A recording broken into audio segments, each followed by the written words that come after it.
নভিলটের অনন্য আয়োজনে তোমাদের সবাইকে স্বাগতম। সাম ওয়ার্ড অ্যান্ড ফ্রেজের ডে টুর দ্বিতীয় ক্লাসে তোমাদের সবাইকে স্বাগতম। আজকের আলোচনা 14 নম্বর রুলস থেকে শুরু করে শেষ পর্যন্ত করব ইনশাআল্লাহ। দেখো, এখন আমরা আলোচনা করব দেয়ার নিয়ে। দেয়ার আমরা সেখানেই বসাবো যেখানে কোনো কিছু ঘটা বা কোনো কিছু আছে অর্থে ব্যবহার করা যায়। যে দেয়ার সেখানে ব্যবহার করব, সেখানে কোনো কিছু আছে বা ঘটা অর্থে কি ব্যবহার হয়, দেয়ারকে আমরা ব্যবহার করে থাকি। লক্ষ্য করো। এবং দেয়ার সম্পর্কে খুব ইজিলি তুমি দেয়ারকে বসাতে পারবে যদি জাস্ট এগুলোকে মুখস্থ করে রাখো। এগুলোকে যদি তুমি শুধু জাস্ট মুখস্থ করে রাখতে পারো, তাহলে দেয়ার কোথায় কোথায় বসবে তা তুমি ইনশাল্লাহ বুঝে যাবা।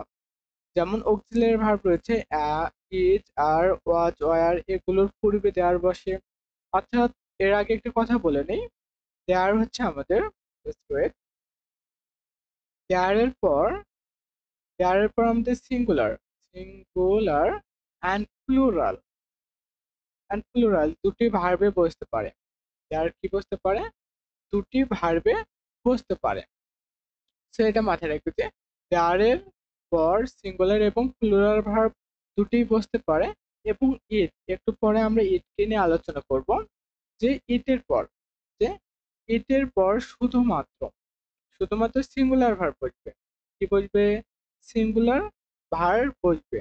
জাস্ট এটা ক্লিয়ার হয়ে নাও যে ইটের পরে সিঙ্গুলার ভার্ব থাকবে এবং দেয়ারের পরে সিঙ্গুলার এবং প্লুরাল উভয় ভার্বে থাকতে পারে। যে কোনো একটি থাকলে আমরা কি করব? দেয়ারকে ব্যবহার করব। তবে বিশেষ করে লক্ষ্য রাখতে পারো যে ওয়ার, আর, তারপর like, live, exist, remain, come, arise, appear, enter, follow, seem, happen, এই কয়েকটি থাকলে জাস্ট এগুলোকে আমি অন্য কালার করে দিচ্ছি। লক্ষ্য করো, এগুলো যেখানে দেখবে যে are, were, like, live, exist, remain, come, arise, appear, enter, follow, seem, happen, এগুলোর পূর্বে যদি কোনো ফিল ইন দ্য গ্যাপ থাকে তাহলে কি বসাবা? সেই ক্ষেত্রে তুমি দেয়ারকে বসাবা। আবার বলছি, এই ওয়ার্ডগুলো থাকলে কি বসাবা? এই ওয়ার্ডগুলো থাকলে অবশ্যই দেয়ারকে তুমি বসাবা। যেখানে লিভ দেখবে সেখানে কি বসাবা? দেয়ারকে বসাবা। জাস্ট এখানে এক্সাম্পল গুলো দেখলেই বুঝতে পারবে যে lived an honest man in our country. এখানে দেখো যে এখানে দেয়ারকে আমরা ব্যবহার করব। কি ব্যবহার করব? দেয়ারকে। There lived an honest man in our country. এখানে কেন আমরা ব্যবহার দেয়ারকে করলাম, এর মূল রিজন লিভ রয়েছে। আর এখানে আমরা কি পড়েছি? এখানে লিভকে পড়েছি। এখন প্রথম নম্বর সেন্টেন্সটি দেখো, এক্সাম্পলটি, এখানে আমরা দেয়ারকে কেন ব্যবহার করব? আর দেয়ার ওয়াজ নো ম্যান। আর একটি কথা মনে রাখো যে ব্যক্তিবাচক কোনো কিছু হলে সেক্ষেত্রে আমরা দেয়ারকে ব্যবহার করব। অন্য সকল ক্ষেত্রে ইটকে ব্যবহার করব।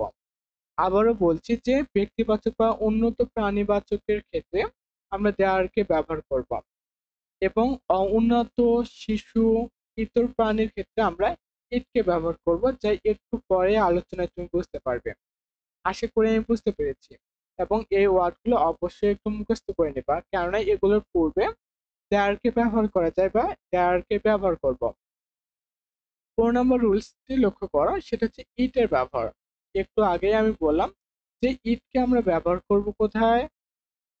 যে যেখানে আমরা ইটকে ব্যবহার করব এরপরে অবশ্যই সিঙ্গুলার ভার্ব দেখব। সিঙ্গুলার সিঙ্গুলার ভার্বকে দেখবো। যেখানে সিঙ্গুলার ভার্ব দেখবো সেখানে আমরা কি ব্যবহার করব? ইটকে ব্যবহার করব। তবে লক্ষ্য রাখতে হবে যেন এখানে আহ, উক্ত সাবজেক্টটি যে ইটের পূর্বে বা এখানে কাকে নির্দেশ করবে ইট? ইট সাধারণত নির্দেশ করবে জড় পদার্থ, ছোট শিশু, ইতর প্রাণী বা নিম্ন শ্রেণীর প্রাণীর পরিবর্তে ইটকে আমরা কি করব? ইটকে আমরা ব্যবহার করব। আবারও বলছি যে জড় পদার্থ যার প্রাণ নেই, ছোট শিশু এবং ইতর প্রাণী বা নিম্ন শ্রেণীর প্রাণীর পরিবর্তে আমরা ইটকে ব্যবহার করব। So I forget to him to my address, it was mistake. কি মিস্টেক? ইট ওয়াজ মিস্টেক। আমরা এখানে ইটকে ব্যবহার করছি। যে এখানে আমরা ইটকে ব্যবহার করছি দুটি রিজন থাকতে পারে। এক হচ্ছে আমাদের এখানে হচ্ছে গ্যাবের পরে আমাদের কি রয়েছে, সিঙ্গুলার ভার্ব রয়েছে। সো এখানে ইটও বসতে পারে অথবা দেয়ারও বসতে পারে। তবে এখানে হচ্ছে আমাদের আর পরিবর্তে বসলাম, তো I forget give him to my address, যে অ্যাড্রেসটি ভুলে গেছে, যে অ্যাড্রেসটি দেওয়া কি করেছে, ভুলে গেছে। সো এই ক্ষেত্রে আমরা কি বসাবো, ইটকে ব্যবহার করব। যে we at pizza last night, আমি লাস্ট নাইটে কি করেছি, পিৎজা খেয়েছি। যা কি ছিল, ডেলিসিয়াস ছিল, যে ওয়াজ ডেলিসিয়াস, যে সুস্বাদু ছিল। এখানে ইটকে ব্যবহার করব, যে ইট বলতে এখানে প্রেজেন্ট করবে, যে আমাদের কাকে, পিৎজাকে রিপ্রেজেন্ট করবে, যে পিৎজা ছিল ডেলিসিয়াস, যে সুস্বাদু। ডেলিসিয়াস ওয়ার্ডটি কিন্তু একটি অ্যাডজেক্টিভ, এটা মাথায় রাখো। সো এই কারণে ইটকে ব্যবহার করা হয়েছে। আশা করি আমি বুঝতে পেরেছি। আর সবসময় মনে রাখবো যে আহ, জড় পদার্থ, ছোট শিশু, ইতর প্রাণীর ক্ষেত্রে কি বসে, ইটকে ব্যবহার করা হয়। 16 নম্বর রুলসে চলে যাচ্ছি, সেটা হচ্ছে হ্যাভ টু, হ্যাজ টু এবং হ্যাড টু। এই তিনটির ব্যবহার শুধু আমরা দেখবো, এই কারণে এগুলো সবচেয়ে বেশি আসে। Will have to, shall have to, এগুলো পরীক্ষায় আসতে এখন পর্যন্ত সেভাবে লক্ষ্য করা যায়নি বা দেখা যায়নি।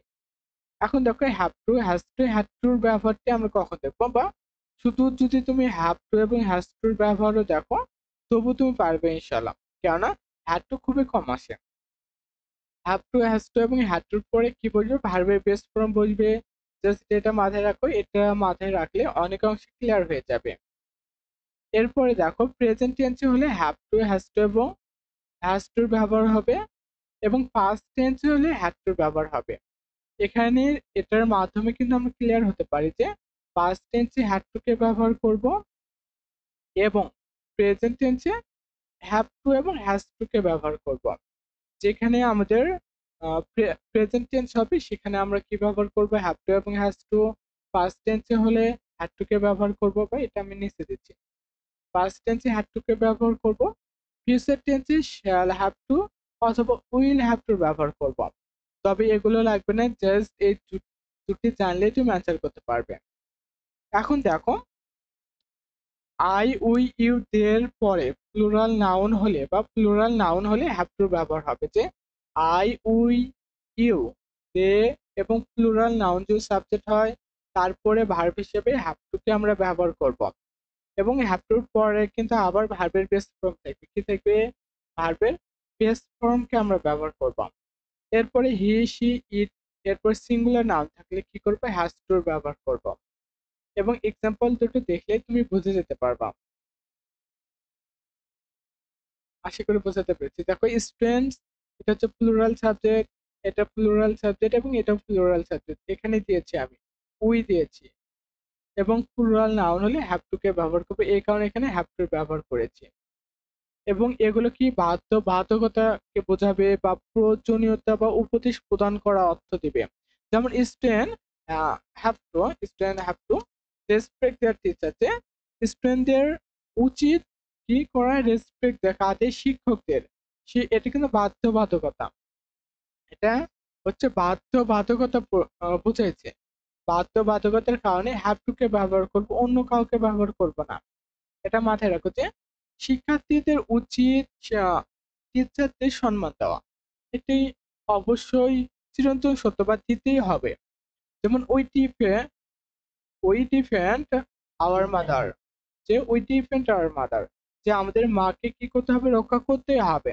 তো এখানে আমরা হ্যাভ টু ব্যবহার করব, যে হ্যাভ টু, যে বাধ্যবাধকতা রয়েছে, যে মাকে রক্ষা করতেই হবে, এটা কি করা, এটা হচ্ছে বাধ্যবাধকতা, এই কারণে হ্যাভ টু কে আমরা ব্যবহার করেছি, লক্ষ্য করো।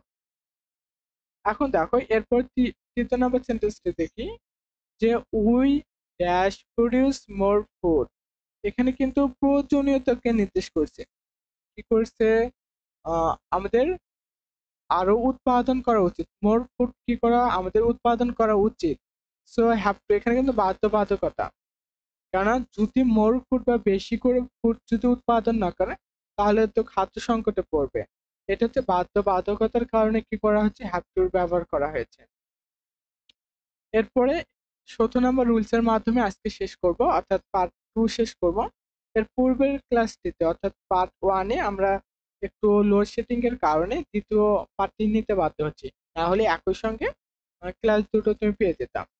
দেখো লিস্টের ব্যবহার খুব ইজি তখন করবা যখন যে পাঁচে ভয় হয় যে, কি করা হয়, পাঁচে ভয় হয় যে এত কিছু তোমার লাগবে না।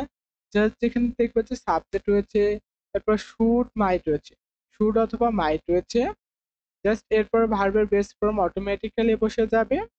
সেখানে তুমি এই ফিল ইন দ্য গ্যাপে কি করবা, ফিল ইন দ্য গ্যাপে লিস্টকে ব্যবহার করবে। সো এই সেন্টেন্সটি দেখে লক্ষ্য করো, কোনো কিছু তোমাকে জানতে হবে না। দেখো ফিল ইন দ্য গ্যাপের পরে সাবজেক্ট রয়েছে, শুড রয়েছে, শুড অথবা মাইট থাকতে পারে। এরপর এর পূর্বে কি বসাবা, লিস্টকে ব্যবহার করবা, এল লিস্টকে কি করবা, লিস্টকে তুমি ব্যবহার করবা। এর পরবর্তী ক্লাসের দিন এর পরবর্তী ক্লাসের দিন তোমাদেরকে বোর্ড কোশ্চেন সলভ করানো হবে, ইনশাল্লাহ সেই ক্লাসে সকলেই উপস্থিত থাকবা, এটি প্রত্যাশা করছি। ভালো থাকো, যে ভালো শেষ নেই, সুখে থাকো যে সুখের সীমা নেই। আসসালামু আলাইকুম ওয়া রাহমাতুল্লাহ।